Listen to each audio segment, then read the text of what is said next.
Here we go then, farm update. We've had quite a few blah de blah videos recently, so I thought it's about time we get back into the farm business swing of things. So let's kick off with the infamous Caesar. Bless her, she's showing her age, isn't she? But she's still a looker, not quite a goer. But water pump by Lau. So where is it, Lee? Well, there's a bloke fixing it. Well, he says he can fix it. If not, we're pretty sure we can get a replacement for it, but we'll give him a chance to fix that for us. Hopefully a day or two be back, and we just need to sort out an electrical fault with it, because it's sort of like an intermittent issue where we can't start it. There's no electrical power going through, and then sometimes it will just kick in. So I think there's a loose connection somewhere, so that needs to be tracked down. Apart from that, she's sweet as and good to go. Remember, we had one of the ploughing discs brackets repaired not too long ago, so she'll be straight back into action as soon as she's up for it. Other piece of farm machinery, tock, no change of situation with that. Merlin is still out of action. Well, the bloke nicknamed the unit in the village, he's the only one that can still get it going. The fault that was supposed to have been fixed, let's say, we got scammed, we got skanked. The bloke actually made it worse, and a real mechanic has said it's about 5,000 baht to fix, so that's not an option at the moment. But we still love Merlin, we won't let her go easy. Right, next one, told you it's going to be busy, you might want to take notes. We've got a plastic box, fantastic, and in here we've got jingli. I think I've said that right.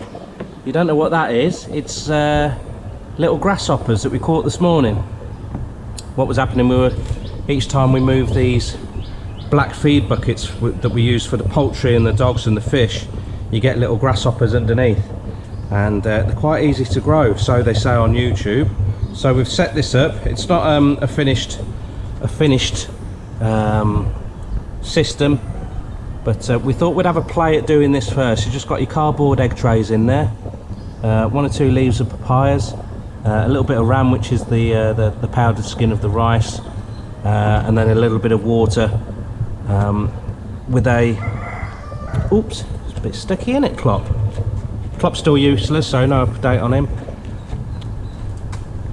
On Lee, get a grip, we've got a lot to get through. Jesus. Oh, jog on. There you go.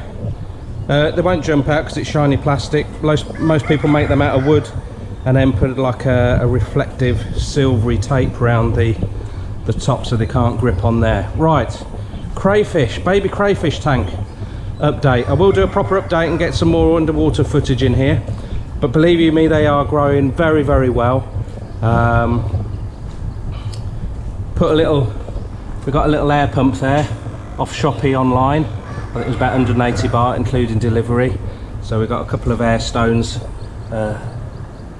throwing up some very nice bubbles up there. But they're molting very well, they're feeding well, and today out of 1,500 we've only fished out 2 dead ones.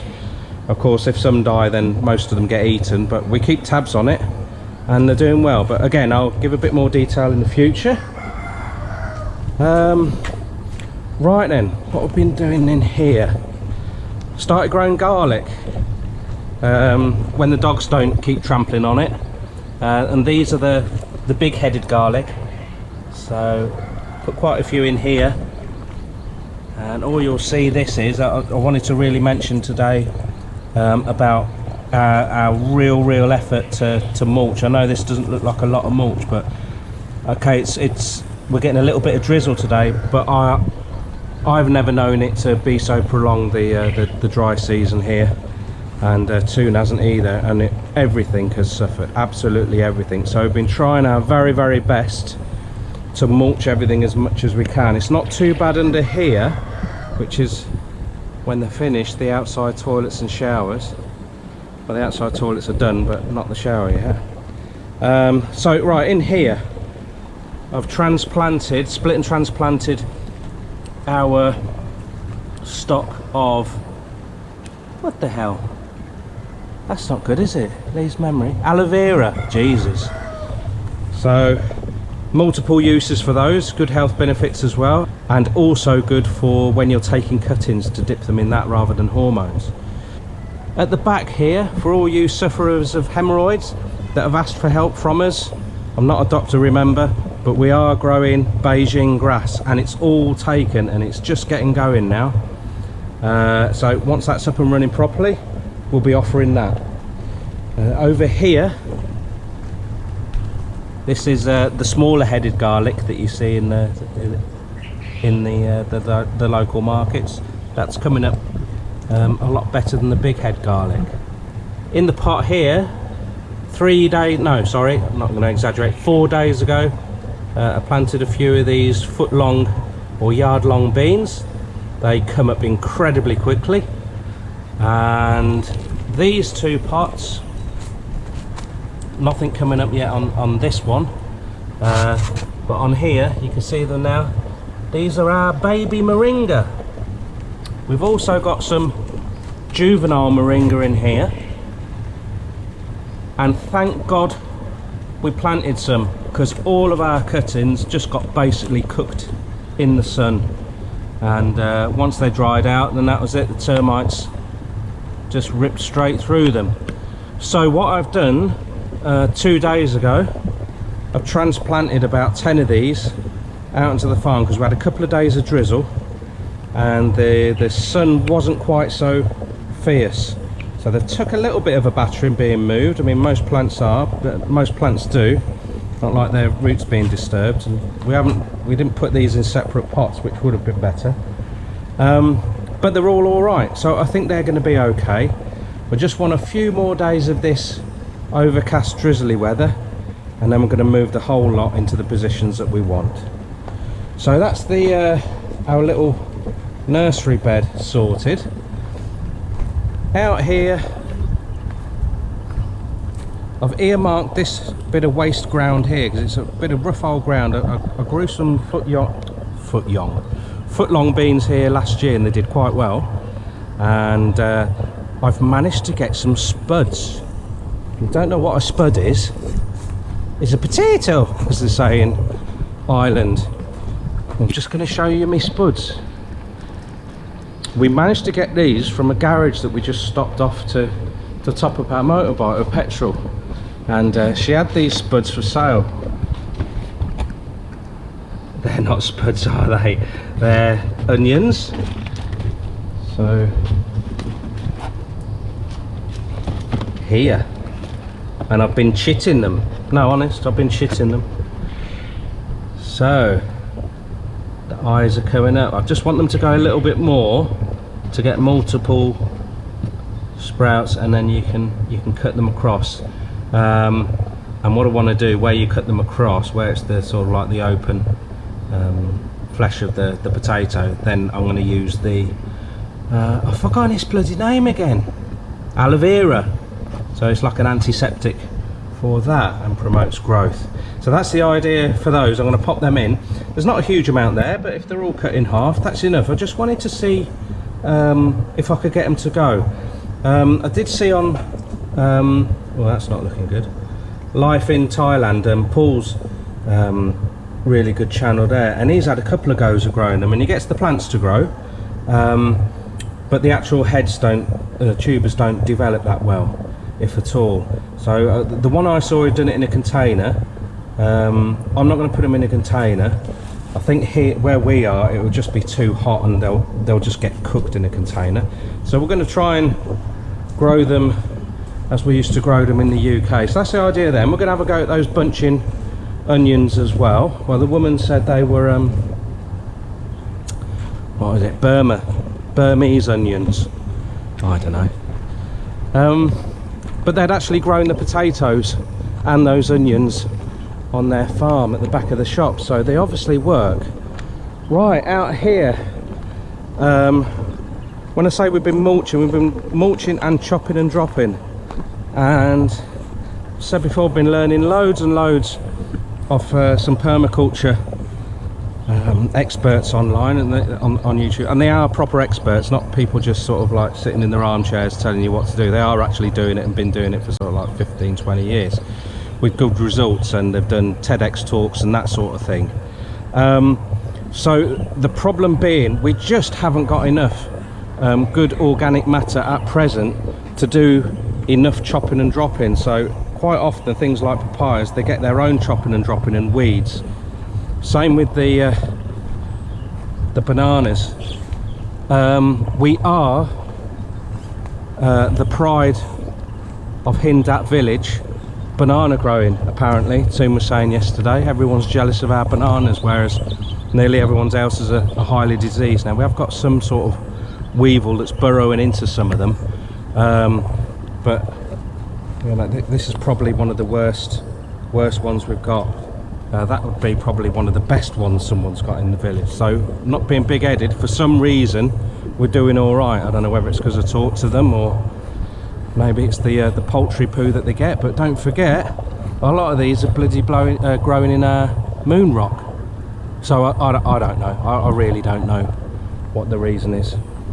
We managed to get hold of chestnut tree. We've mulched it to death. So the idea, obviously, with the intense heat and limited rainfall at the moment, is just to retain what water we can, what moisture we can in the soil or in the mulch, get that wet and suppress the weed growth, and obviously that will turn into organic matter eventually. And it doesn't take very long. You do get a few termites in there, and hopefully they won't attack the live wood, and to date we haven't had anything that's been eaten by termites that was alive. So that's good. So that was mulched from a mayom tree, which is, try not to do much finger pointing, but I have to this time. That thing there, and it's got very, very sour small fruit. So we gave that a really good haircut, and we've used that as mulch there. Over here was where I got my last remaining seed pods of moringa. Well, Toon did. She climbed halfway up there and used the long pole with the hook on the end. All the other branches and leaves have been chopped up and used for mulch around our palm and our palm nut trees. Okay, you can see these took a right old hammering not too long ago, but they're coming back now, and they're doing all right. Hopefully, if this rain keeps, they're going to end up shooting. Here's one mature moringa tree that I absolutely hacked to pieces, and look at the growth there. Fantastic stuff. So these leaves are fine to just chop and eat, but I'd like these to grow and bear fruit, you know, the long seed pods. We've got 3 of these big trees, one just there that we had a look at that Toon was climbing, and then another one about the same distance further back. I want to keep those for the seed pods. Well, Toon's mum really likes them, to eat them fresh, and they are very nice and good for you, but I'll probably let her have one tree to herself, and the other 2 trees are for more seeds for us. It's a shame about the cuttings. A few have taken, but we live and learn. Should have just waited another couple of months. Right, what else? You see, not all of our bananas are a success, but he's hanging in there, the little fella. Right, shoot back up here. Mini eggplants, self-seeding. When we've been taking the eggplants off them, we've been hacking them right back, and we just came out this morning, picked one full bucket for us, and half a bucket each for a couple of old ladies in the village. We're just dropping them off for them. So you can see there's a lot of old wood in here, and I really don't know if it's the right thing to do once you cut the fruits off, cut it right back. But what was happening, because we couldn't keep up with them, I mean, look, there's bloody hundreds of them. As soon as they go dark green, they go like bullets, which you don't mind. They're not nice, sort of like pop of flavour. when you bite into them, but when they're this dark green, they go incredibly sweet. It's like someone's put about 10 sugars in your dinner, and I'm not really into sweet savoury food.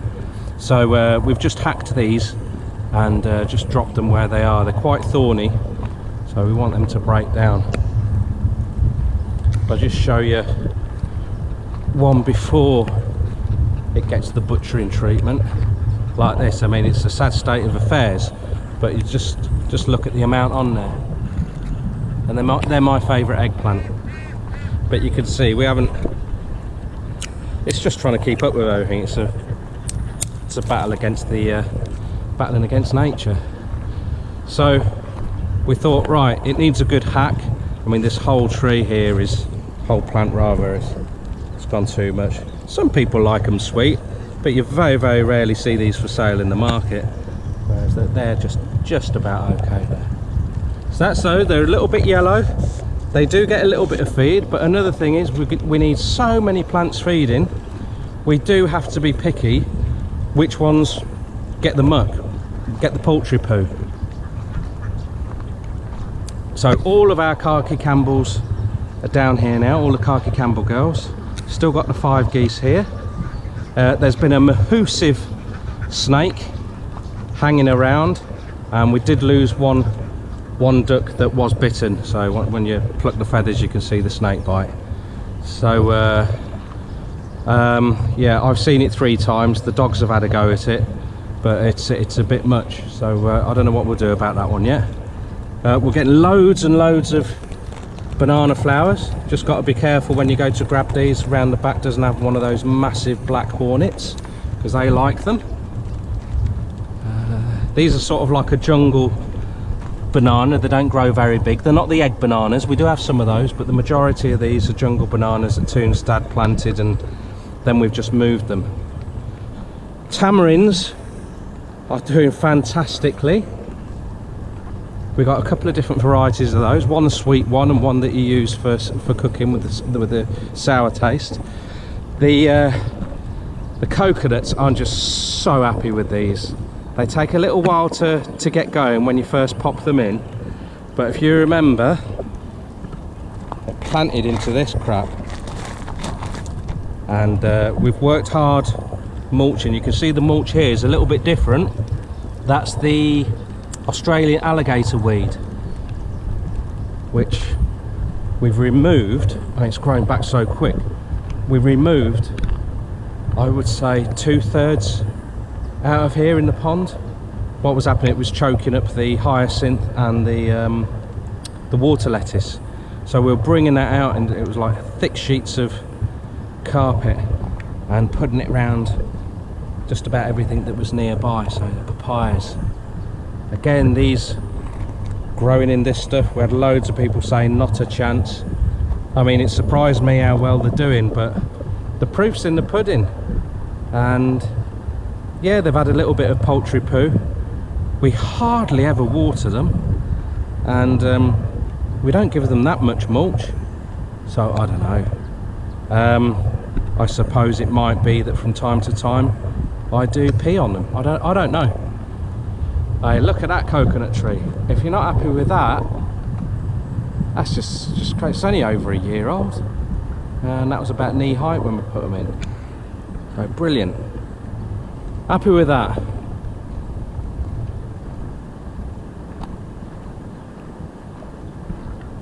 Now this isn't a dead papaya. This little thing is just starting to sprout, and I don't know the name of the trees, but they're a huge tree that loses all their leaves in the driest part of the season, the driest part of the year rather, and you get these huge bright yellow flowers. We got given one from the woman at the noodle shop, and now we've actually taken cuttings off our own, and that's not even a year old, the one that we've been taking the cuttings off, and we put about 5 or 6 of these in, and they've all taken. So again, grows in moon rock. Now don't get me wrong, we do dig quite a big hole in there and fill it up with proper soil, a little bit of poultry poo. Now we don't give them neat poultry poo straight out of the chickens bum, because obviously that'll burn everything that you're transplanting or trying to grow. So you know, we give them the old stuff and we mix it in with a little bit of soil. But getting hold of good soil is probably our hardest thing, and that's why my main focus now is creating soil. Always used to think, the bloody hell people talking about building soil, making soil, creating soil. I tell you what, if we don't, we're in big trouble. I'm not just on about how piss poor our excavated earth is, I'm on about the soil in general on the land, and actually, and I'm not speaking bad, everyone else's around here.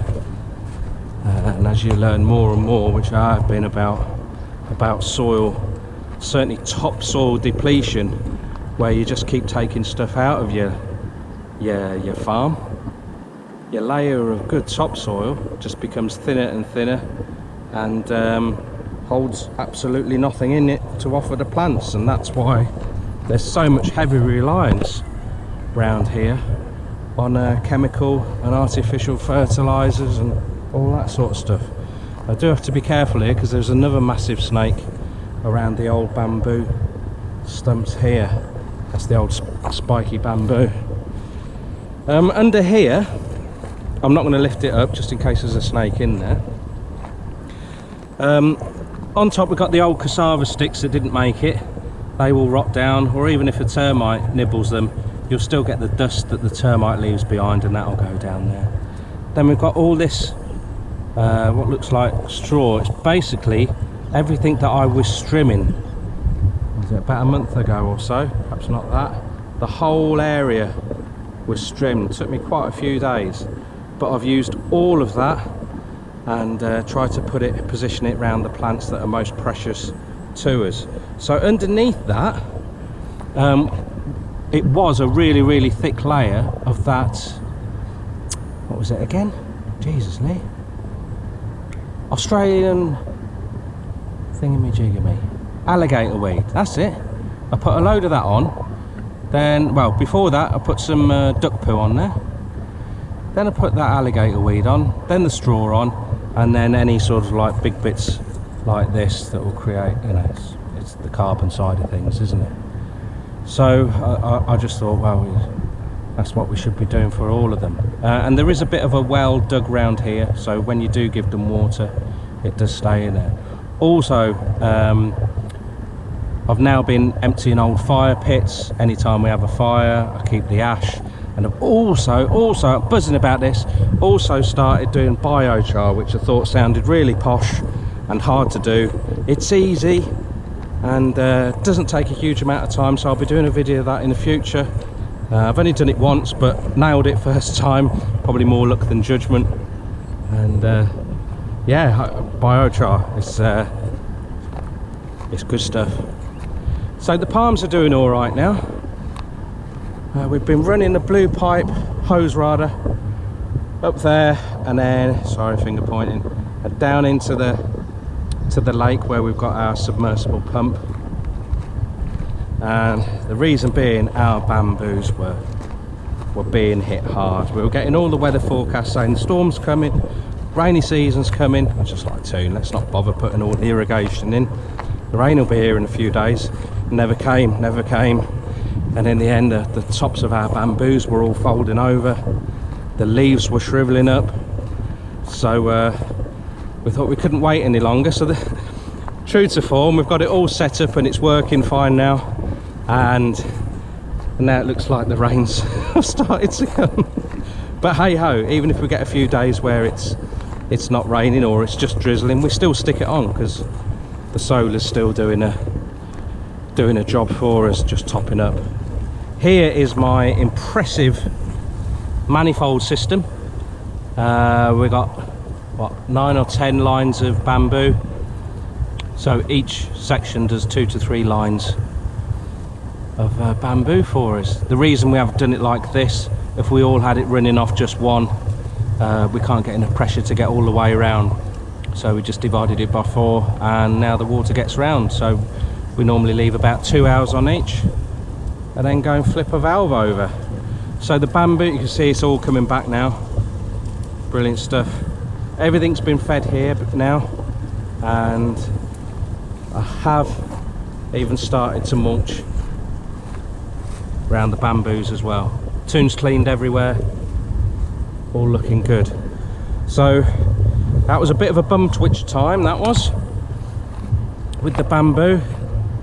Over here we've got our, I don't know what you call it, drainage ditch stroke irrigation canal. It has been dropping, so it's just so dry, but you can still see some of that is still up to my waist. Incredible. But we have been putting our aquatic plants in here, mainly the hyacinth.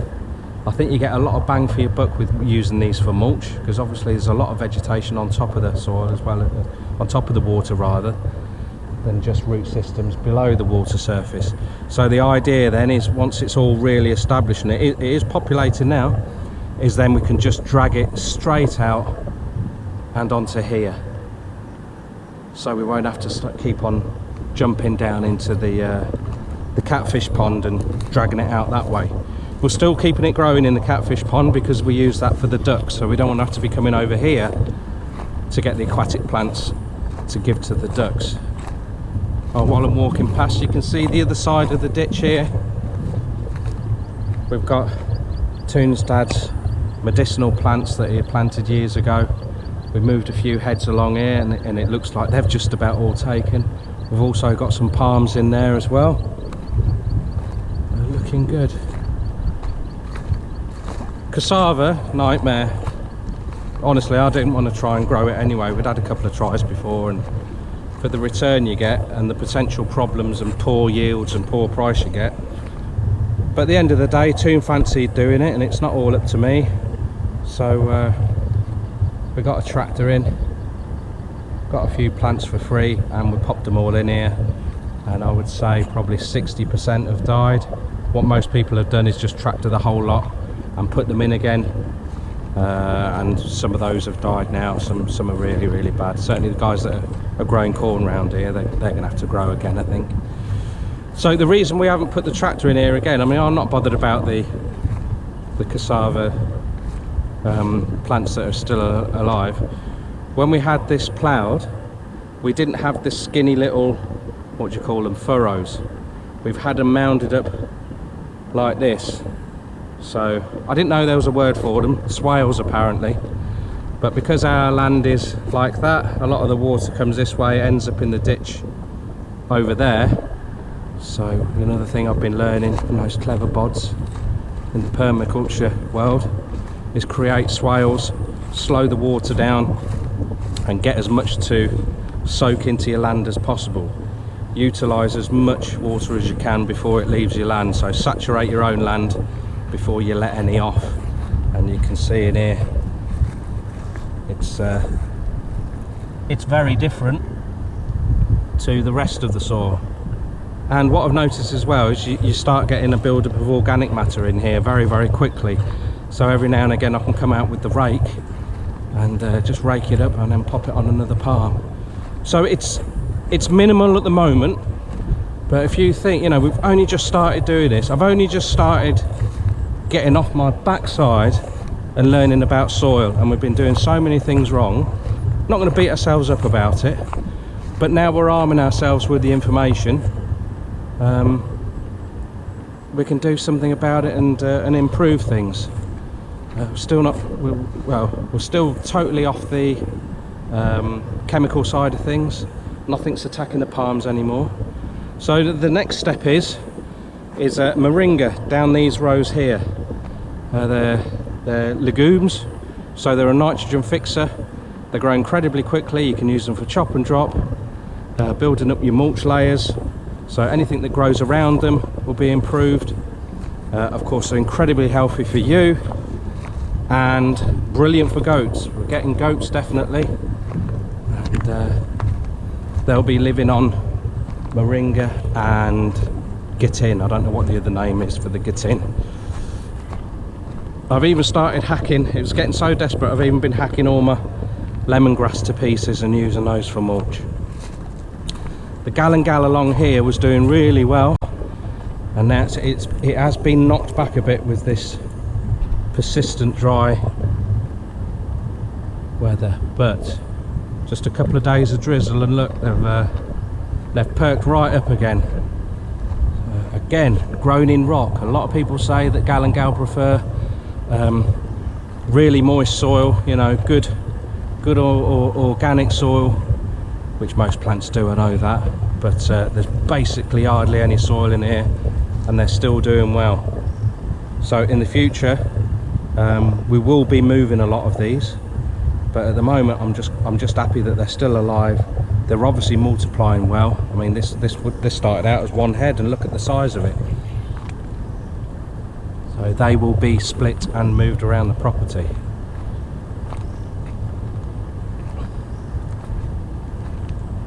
I've got a little bit of an experiment on the go at the minute.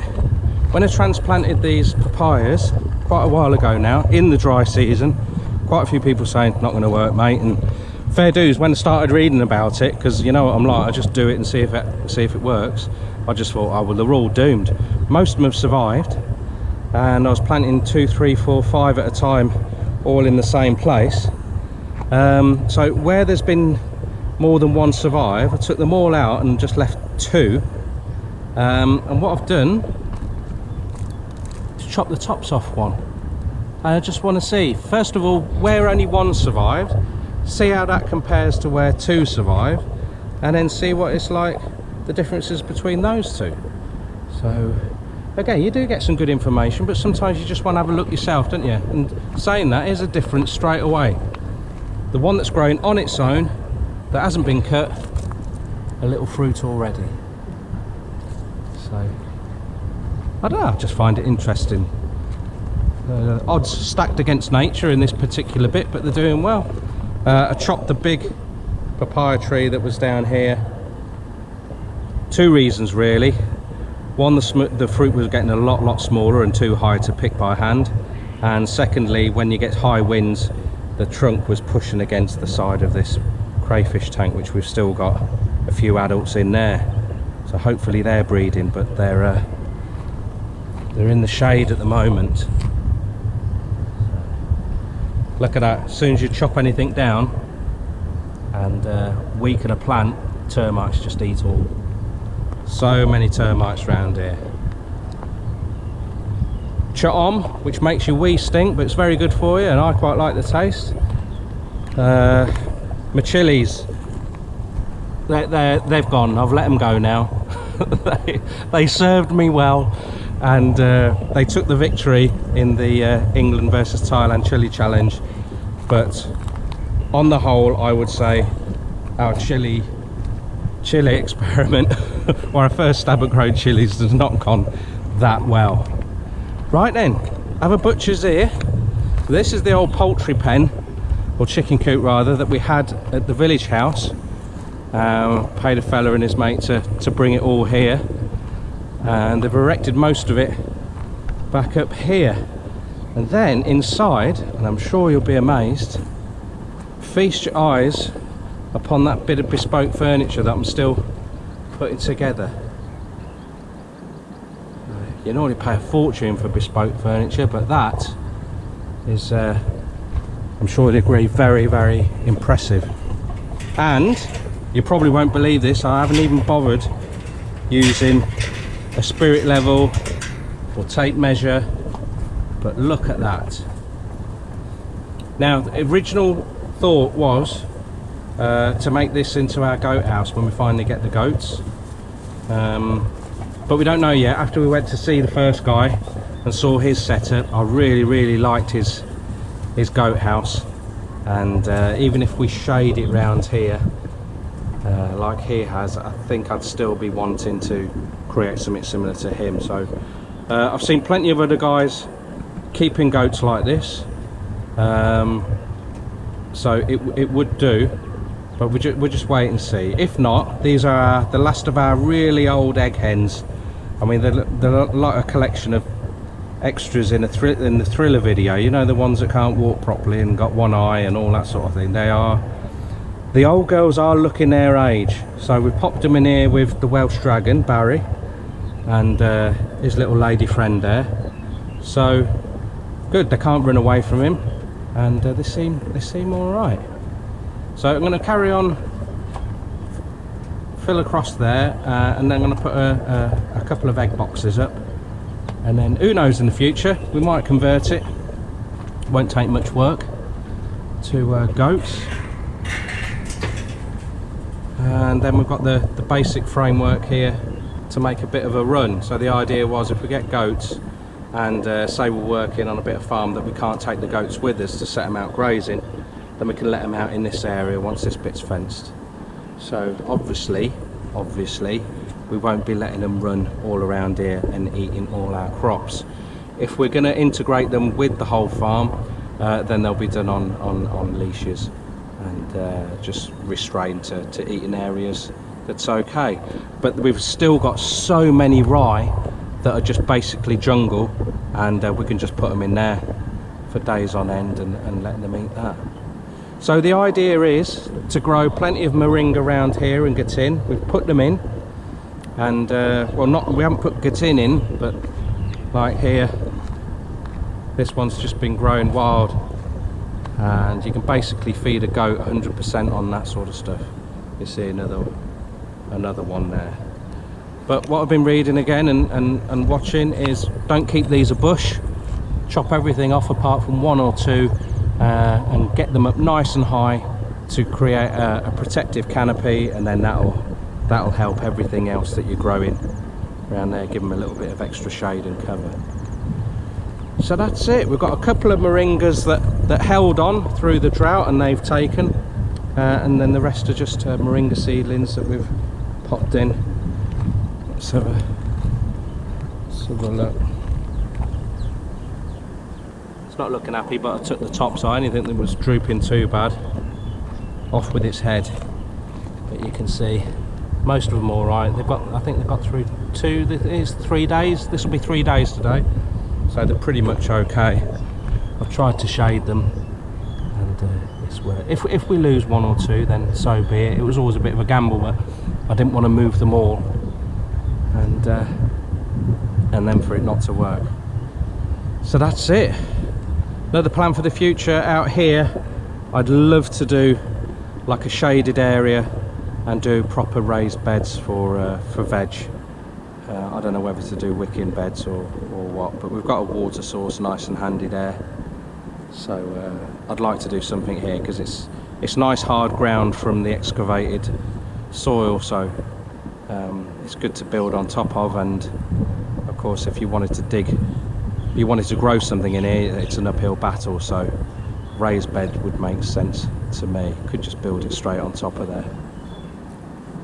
That's something for the future. Another something for the future as well, I'm going to do a video the next couple of days. We've already got some footage of us going into the village house, and the next day or two, Toon and I are going to get in there and sort that out. We've got our first booking for next month, and we are also looking to create little camping pods in and around on the farm here. So if people are into their camping, they can do that. If people are camping, that's your sort of thing, you fancy popping down here for a few days, and there'll be electric put on to each camping. But when I say a camping pod, it'll just basically be a raised platform area with a roof over the top, open all sides, and you pop your tent on top of that. So you're off the floor, away from most of the creepy crawlies, and yeah, your toilet block and showers will just be there. Only 5,000 baht a night. Here, Toon's eggplant seeds, not doing so well. In here I've put chives. Oh, that's something I was going to ask. Garlic chives. I cannot get the rhizomes anywhere. If any of you guys are growing them, and you fancy selling a few, can you please drop us a message in the comments, or through messenger, or through email, because the garlic chives, okay, once they're established they grow like crazy, but if you're growing them from seed, you're looking at 2 years before you can start splitting the rhizomes. So I've put some in here. Hopefully some kind heart soul will send me some, and so we don't mind paying for them. We've got bunching onions and spring onions and normal chives in here. That's it. Thanks as always as watching, fellas and ladies, and we'll see you soon. Look at that bloody bird eating all my snails. Poxy thing. Ta-da for now.